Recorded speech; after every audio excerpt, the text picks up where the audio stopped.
Turning to politics now, President Obama slammed at the national menorah lighting ceremony a rabbi furious over his decision not to stop a UN vote against Israel settlements.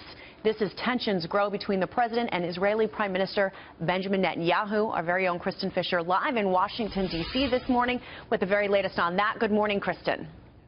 Good morning, Jackie. Well, the Israeli government is accusing the Obama administration of not only refusing to block that UN resolution, but also creating and campaigning for its passage. Well, that prompted a very strong reaction from senior White House officials. They say, quote, the U.S. did not draft this resolution, nor did the U.S. introduce this resolution. The Egyptians, in partnership with the Palestinians, are the ones who began circulating an earlier draft of the resolution. But at the same time, the U.S. did refused to use its veto power at that Security Council vote condemning Israeli settlements on the West Bank.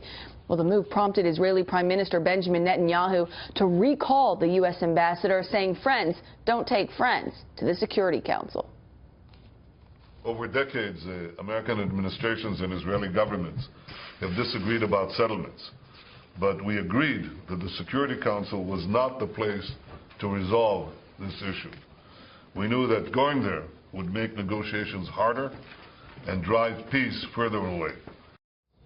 Well, tensions between the U.S. and Israel escalated even more overnight when the rabbi who was in charge of the national Hanukkah menorah lighting ceremony, which is held right outside of the White House, he used the ceremony to publicly criticize the Obama administration's actions.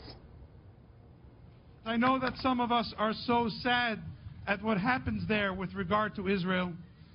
We must remember that the way to counter any darkness, any disappointment, is not with harsh rhetoric, not with anger, but by creating light.